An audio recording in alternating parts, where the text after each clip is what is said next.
Well guys, welcome back to The Nest. I hope you're all keeping well. Time to do the final movie of 1978. And yes, like I said so many times, it's not a horror movie. It's actually the first superhero movie we're doing on the channel. Tonight we are reacting to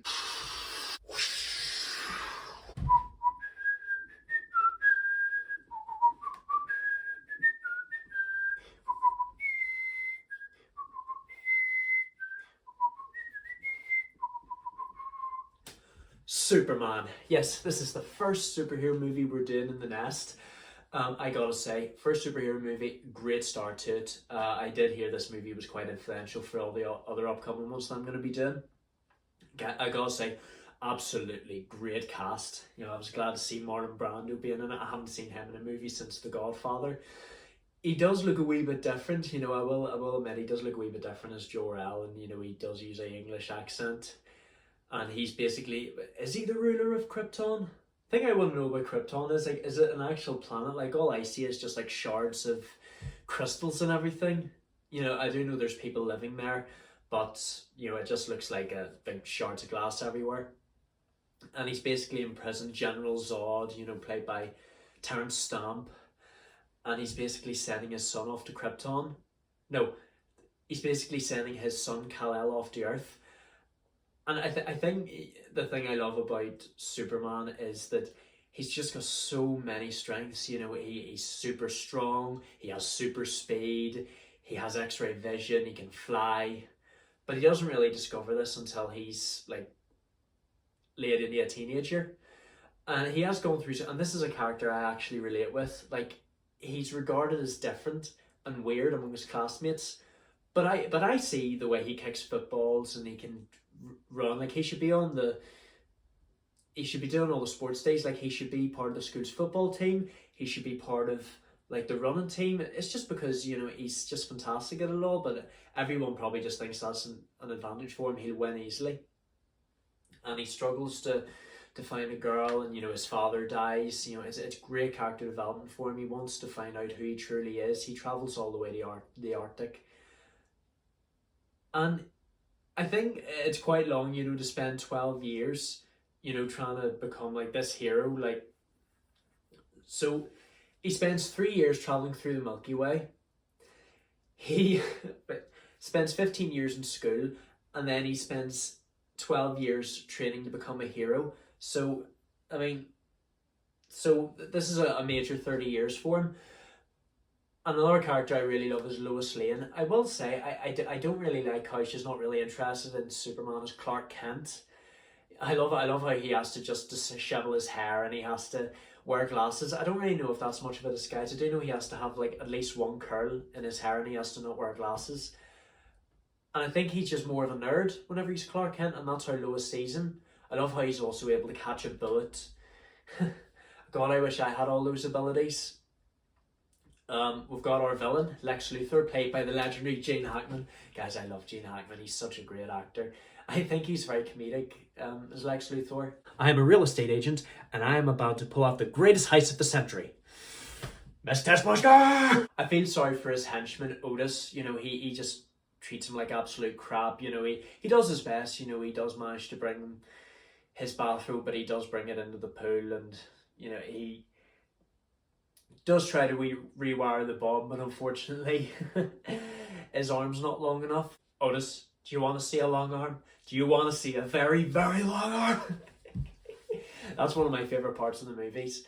I do love the visuals. Like, I love how, you know, they're able to do X-ray vision. I think what they do is they just pan the camera around. I don't know if that actually works. Maybe one shot they have like this wall. For say this wall, they have one shot of this wall, and then the next shot they have like an open door for, let's say, the shelves or something, where he tries to look for the because obviously he can't see through lead. I wonder what they had to do. Did they had to have Christopher Reeve on like these hooks or something? I don't know. Please do tell me. My favourite rescue scene is, like, the thing I love about Superman is that he used to not be proud of who he is. Now he is proud of who he is. He's able to save people, help those in need. He can fly, and he rescues Lois Lane from a big helicopter fall, and he rescues a cat. I love how he's practically indestructible. You try hitting him with a crowbar, it just bends. You got vibration problems? But the only thing that can hurt him is kryptonite, which is basically what looks like meteorites on our home planet, but there are parts of his hometown. The radioactivity is so high that it'll basically hurt him. I do want to give props out to Miss Taskmaster. Like, if it wasn't for her, Superman wouldn't have saved everyone, because luckily her mum lives in New Jersey, where one of the missiles is headed. And she does have a crush on Superman. She does kiss him. She rescues him, and she flicks her hair whenever she goes to see him. And I feel sorry for her. She does want to end up with all the good guys, but she just is stuck with someone like Lex Luthor. I just don't understand why real estate is so important to him. I do think the saddest part, now one of the most heartwarming parts, I love the romance of this movie. Like, I did like seeing Superman and Lois flying together. I will admit, I did think that he would drop her at some point when flying. Just hate how he wasn't able to save her in the end. Like, he's so pissed off. Like, he really, really loves her. And I think it just shows that this is the human that he loves the most. And despite his father, Jor-El, telling him not to change human history, he loves Lois so much, he doesn't want to live without her. So he literally just brings back time just to save her. And he's successful. He brings her back to life. Unfortunately, they don't get to kiss because someone ruins it for them. Another thing that I was worried about is he wasn't able to get the missiles properly, but he does manage to work out the coordinates, so he's able to get to them quicker. But yeah, the thing about Superman is he just wants to fight for justice in the American way. The visuals are definitely way ahead of its time. It's just so impressive. They make it, him just run past a train without fault, and I just wonder how they do it back then. I do know that the guy who directed The Omen directed this movie as well, and I was pleased to see that one of the girls from Black Christmas played Lois Lane, Margot Kidder. Yeah, I think one of the funniest parts of the movie is whenever he actually does catch Lex Luthor and puts him in prison with Otis. I love how he just takes off his wig. No prison is strong enough to hold Lex Luthor. Like, that was absolutely so unnecessary.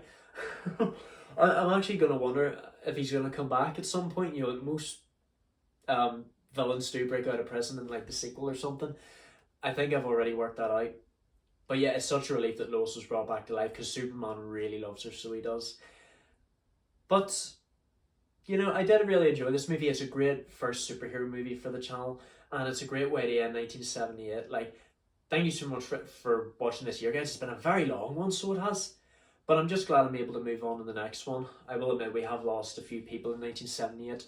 John Cazale, who played Fredo in The Godfather, we did watch his final movie, The Deer Hunter, in 1978. We lost Robert Shaw. You guys remember Robert Shaw? He was in The Sting and Jaws and The Deep. And Keith Moon, for those of you who don't know who Keith Moon is, he was the drummer of The Who. Fantastic drummer. Sad we lost those guys, but you know what? Life goes on, so it does. But now that 1978's over, we're now able to move on to the next year, 1979. Now, I will warn you guys, this is going to be the last year where it's just me talking to the camera. I'm going to make a lot of improvements once I get to the year after 1979. It's going to be a hectic one, but I'm going to try and get some help. But yeah, thank you so much for watching, you guys. I did really enjoy 1978. Grease and Superman are probably my top two favourites. Grease being number one, Superman being number two. And I'm just really, really excited to watch more superhero movies. It's just got to be done. I can't wait to watch. It did say at the end of the credits, next year's Superman 2. I'll have to check if that's in 1979. You never know. But thank you so much for watching, you guys. Don't forget to leave a like, comment you'd like to see next, subscribe, turn on notifications, share with your friends and family. I shall see you guys in the next video. Love you all to death.